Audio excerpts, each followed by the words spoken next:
Hey, it's Michael Franti from Spearhead, and you're watching AMBY. Hey everyone, it's Alicia from AMBY, and I would like to welcome you to our interview with Michael Franti. Hello. How's it going, Alicia? Good. How are you doing today? I'm doing great. I got off the plane here, and it was like dumping rain, and then the sun came out, and now the Who knows what's clouds going to have come happen? in. Toronto could be 4 seasons in a day, so you never know.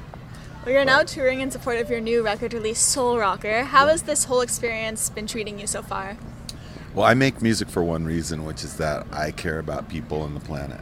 And this record is really dedicated to all the things that I see that are happening in the world right now, and sort of, calling out a lot of the problems that I see, injustices that I see, but with a look towards optimism, and to say that there is no better time right now to be alive. There's no better time to be, a teacher, a doctor, a blogger, anybody in the world right now, because we all have this incredible opportunity to make a difference right now. Yeah. I loved seeing how a little soul rocker was at one of your shows, a little baby, and then your mom also came out to one of your shows. Yeah, recently I've had some great visitors. My mom, who's years old, but we had a 4-day-old baby show up at our show, and I was doing this meet and greet before the show, and this man was carrying this like tiny bundle. I almost didn't think it was a baby because it was so small, tiny. And then he pulls off, and there's this little pink headphones on this baby, and the mom comes up and is like, "Yeah, this is our 4-day-old baby," and I'm looking at her, I'm like, "You just popped this out 4 days ago, and you're here ready to rock?" She's like, "Yeah," and she's like, "We wouldn't miss this show for the world," and so, I was just glad that that baby came like 4 days before instead of like during the middle of our show. So it was really cool. Is that the youngest fan that you've met so far? I mean, apart from many fans in utero, almost every night there's people there. But it's really great to see just generations of fans, people who started with our music when they were teenagers and now have families of their own, and they bring their parents to the shows, and so it's it's really great to just see that out in the audience. Well, you've mentioned a lot to fans through your socials how this tour is all about the good vibes, just embracing those good vibes. Yeah. How do you keep those vibes going when on tour? Do you have any tricks up your sleeves? Well, I think the main thing is we're a family. When all of us in the band and the crew and whatever friends or partners are out on tour with us at that moment, we love doing what we do, and we socialize together, which means there's never a dull moment. There's never a time when there's not someone laughing hysterically on the bus about something ridiculous that happened, or commenting on what's going on in the news, or sharing an intimate experience of what's happening in their life. It's not always sweetness and light when you're away from your family a lot, but we really like to have fun, and then we all do stuff physical every day. Like I practice yoga, and I run, and I do other forms of training, and some of the guys have bikes, and a lot of us like to play soccer too, so we keep it fun. I like how the word soul rocker has actually been used now to describe people. Both yourself and fans are using it. So what defines a true soul rocker? Well, a soul rocker to me is a person who lives from their heart, lives from their soul, and who has compassion for all, and who has a tenacious enthusiasm for music, life, and the planet. So I think you're one, Alicia. Well, I thank you. I'm sure you're meeting a lot of soul rockers on this tour. Can you tell me about an interesting interaction with one of them?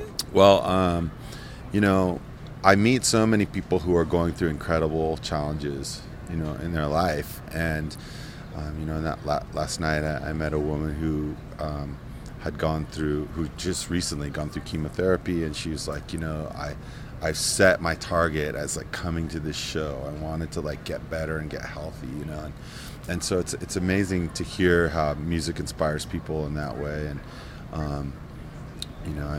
I met some relatives that I didn't even know I had recently, like that just come up and like, hey, I'm your cousin. And they're like, okay, how are you, my cousin? And then they explain it. They're like, oh, well, I'm your dad's brother's son's. They go through the family thing. tree. And I'm like, all right, ding, ding, ding, ding, ding, you win, you are, So that's kind of cool. I met some cousins yesterday I didn't know I had. That's amazing. Yeah. There's a song on the album called My Lord, and there's a lyric which goes, we all get the life we're giving, mine ain't over, so I keep on giving. Yeah. What moment in your life inspired that line? Because it's so deep and beautiful. That song really came from my experience of being adopted. So, there was, I was born to a mother who's Irish, German, and Belgian, and a father who's African American and Native American. But I was adopted by the Franti family, who are Finnish Americans, and they had 3 kids of their own, and then they adopted myself and another African American son. So I grew up in this super mixed household. We all had very different ideas about the world and musics that we like, and I have one sister who's a lesbian, one brother who's a police officer. So throughout my life, it was like it's been a kind of a journey of like, uncovering who I am and discovering who my birth parents were when I was 22 years old, and all of us get the life we're given, and sometimes it seems like it's like flows really beautifully, but most of the time for most of us in the world there's just a lot of challenge on a daily basis.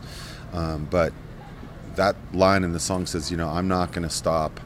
I'm not going to stop giving towards others. I'm not going to stop living my life. I'm not going to stop trying to find who I am and what my potential is in the world. I love that. Thank you for sharing that. Yeah, you're welcome. So I know you absolutely love summertime, and that's why you Yes. wrote Summertime is in Our Hands. Yeah. What about the summertime do you adore so much? Well, it's not cold. I hate the cold. Good point. But, summer for me just, it brings back so many great memories, of just being a kid and like living super free, like just like waking up and going, what are we going to do today? And then, having so much free time that when you're a kid, you're like, Mom, I'm bored. There's nothing to do. And my mom's like rushing off to work. She's like, what do you mean there's nothing to do? Get your ass out there and go do something fun, And so, it's just that sense of like freedom, warmth. You don't have to wear as many clothes. You can swim. You could do everything outdoors that you could ever imagine you want to do. And I just love that. Yeah. I read that one of the first records you picked up was Kraftwerk Yeah. growing up. Yeah. Love Kraftwerk. Yeah. But before the camera started rolling, you were telling me about how a lot of the music you listen to now you actually get from your 17-year-old son. Yeah. So who are some bands that you're really digging right now? Who's kind of rocking your soul? Well, my son Ade is 17, so everything comes to him as if it's brand new. So it could be anything from like Joey Badass to the Smiths, and it's like, he'll come in and go, hey Dad, have you heard this new Smiths album? And I'm like, that's 30 years old, son. But to him, it's like, he just got it. It's a new discovery. And I think that's what's so great about the digital age of music is like, when I was a kid, we actually had like, LPs, and you'd maybe have a collection of like 30 LPs. That was like a lot of records, and maybe you'd have like, if you were into metal, you'd have a lot of metal records, and maybe you'd have some like, classic rock records or whatever. But you didn't have like an iPod filled with like, at your fingertips, dance music, reggae, thrash metal, hip hop, and world music from all around the world. And so my son, he really just has a voracious appetite for music, and he brings me songs that I never would have found. It's really cool. I just want to do a little quick fire round with you. Sure. All right, so the first one is, what's a must-have on your tour rider? Must have on our tour rider blueberries. Blueberries. We tend to put blueberries in everything. Sometimes they'll go in like a sandwich. Sometimes they'll go in a glass of tequila. So blueberries. What's the last photograph that you took on your phone? Last photograph I took on my phone. Out comes the phone. Well, I was with my wife Sarah in the bedroom, so I got to make sure it's televisable. No, I'm just kidding. Last photograph I took on my phone was me with my feet hanging off the bed in the hotel. You look very comfortable. But see how big the bed is and see how big I am. Yeah. I'm 6'6". His entire foot is just laying off my feet your are head. hanging off by about that far. What's the weirdest thing you've ever eaten? Weirdest thing I've ever eaten. One time I was in Japan, went to this really great sushi restaurant, and they had all kinds of very, unusual sea urchins and all kinds of stuff like that. But there was this little cracker that I was eating, and it was a rectangle shape, flat, and it had little black dots that looked like sesame seeds in them. And so I'm kind of looking at it and eating it, and I'm like, God, it's a little fishy, and I look at it very closely, and it was like tiny little fish, and the black dots were their eyes. Oh. It was like thousands of tiny little fish. And I put it down. I was going to say, how did you react to that? No wonder it's so fishy. I just ate a whole family of fish, And then if you could eternally be stuck in one decade solely for its music, which would you go with? God, that's a really tough one. I'm such a person of the moment, that I would have to say, like, the next 10 years. Oh, that is the first time I've thought that. I like it. 10 years. Perpetually in the next 10 years.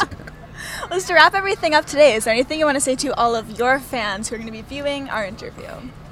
I think the main thing that I want to say is that right now it's like a really tumultuous time in the world. There's so much, everything from, climate change to, economic issues, terror, like war, poverty, and all of us have this opportunity to be a voice and express ourselves about what we feel about the world, and that's how people and society moves. And there's a lot of influence that happens just through people sharing their thoughts and feelings, and on social media or blogs or whatever, and music is a great way to keep our energy.